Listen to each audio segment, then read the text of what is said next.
Hello, hello! Welcome back to the channel, everyone. I am Alex. And I am Bella. We are so happy to see you again here on Ready Talk. This is the place where we have easy, friendly conversations to help you practice your English. We are two teachers, but more importantly, we are best friends who love to chat. That's right. Our goal is to help you listen to natural English that is easy to understand. We want you to feel like you are sitting right here with us in our favorite coffee shop. If you find our conversations helpful, please take a moment to click the subscribe button below. It really helps our channel grow. And don't forget to hit the bell icon so you never miss a new video. Are you ready for today's topic, Alex? I am. Today, we are talking about the best part of the week. We are talking about our weekend activities. So, Bella, let's start with Friday evening. For most people, the weekend starts the moment they finish work on Friday. Did you have a Friday feeling this week? Oh, definitely. At 5 p.m. on Friday, I closed my laptop, took a deep breath, and said, "Goodbye, work. Hello, freedom." I did the same. I call it the weekend mode. I usually go home and change into my most comfortable clothes immediately. What did you do on Friday night? Did you go out or stay in? I stayed in. I was quite tired from teaching all week. I ordered some pizza and watched a movie on the sofa. It was very relaxing. That sounds perfect. I went out for a little bit.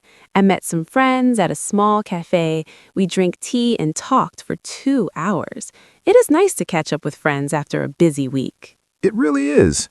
Friday night is great because you know you have 2 more days of rest ahead of you. Now, let's talk about Saturday. Saturday is usually my busy day. I like to get things done. Me too. What was your Saturday like? I woke up at 8 a.m. I didn't set an alarm, which is the best feeling in the world. Then I went to the farmer's market. Oh, I love the farmer's market. The vegetables are so fresh there. What did you buy?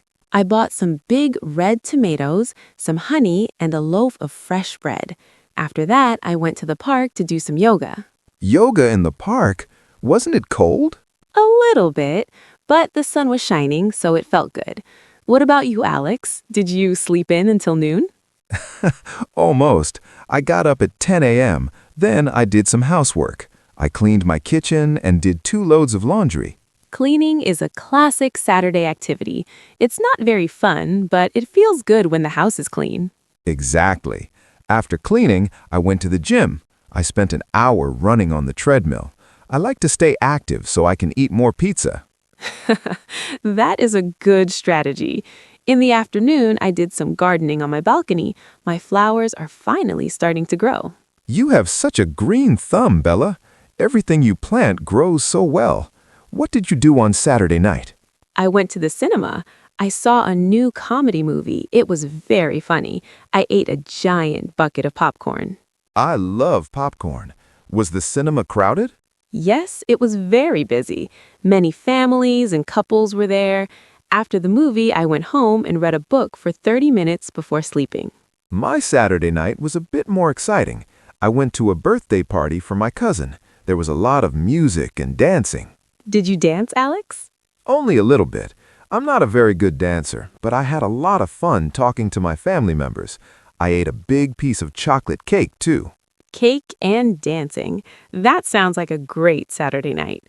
Then came Sunday. For me, Sunday is the day to recharge. Recharge. That's a great word for our students. It means to get your energy back, like a battery. Exactly. On Sunday morning, I had a very slow breakfast. I made pancakes with strawberries and cream. Yum! I'm jealous. I just had cereal. But I did go for a long walk in the woods on Sunday afternoon. Walking in nature is the best way to clear your head. Did you see any animals? I saw a few squirrels and many beautiful birds. The air was very fresh. It helped me forget about work for a while. I spent my Sunday afternoon visiting my grandmother. We looked at some old photo albums and drank tea. She told me stories about when she was a little girl. That is so sweet. Grandparents have the best stories. After visiting her, did you prepare for Monday? Yes, around 6 p.m. on Sunday, I started to feel a little bit sad. We call that the Sunday night blues. I know that feeling. It's the feeling when you realize the weekend is almost over and you have to go back to work. To beat the Sunday night blues, I prepared my clothes for Monday and made a healthy salad for my lunch. It makes the Monday morning rush much easier. Bella, we used many useful words today. Let's review a few for our beginners. Good idea. We used stay in and go out. If you stay in, you stay at your house. If you go out, you go to a restaurant, a cinema, or a park. We also used catch up with friends. This means to talk to friends you haven't seen for a while and hear their news. And my favorite phrase, sleep in. This means to sleep later in the morning than usual because you don't have to work. We also mentioned chores. Chores are the small jobs you do at home, like cleaning, washing dishes, or doing laundry. For our students, a great way to practice is to use the past simple tense.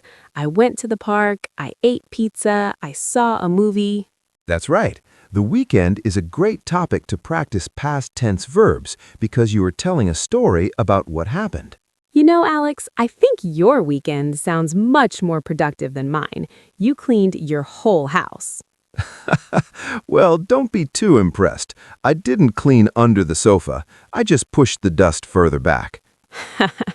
Typical Alex. And I bet you still have a pile of dishes in the sink. Hey, how did you know? Are you looking through my window? No, I just know you too well. We have been friends for 10 years. I remember one weekend when you tried to bake a cake and you used salt instead of sugar. Oh, please don't remind me. That was the worst cake in history. It tasted like the ocean. My point is, the best weekends are the ones where we relax and don't worry about being perfect. I agree. Whether you're dancing at a party or just sitting on the sofa with a salty cake, as long as you're happy, it's a good weekend. Alex, what is one thing our students can do this weekend to practice English? I think they should try to describe their weekend to a friend, or even to themselves in a mirror. Just 3 simple sentences. That's a great idea. Or they can watch an English movie with subtitles, just like I did at the cinema. Also, try to learn 5 new leisure words, words for hobbies or fun activities. And don't forget to relax. Your brain learns better when it is rested. Well, Bella, talking about the weekend has made me wish it was Friday again. Me too, but we have many more students to help this week. We hope you enjoyed our conversation today. We hope it helped you learn how to talk about your own free time. What did you do last weekend? Did you go for a walk or did you sleep in? Please let us know in the comments. We love reading about your lives. It's a great way for you to practice your writing.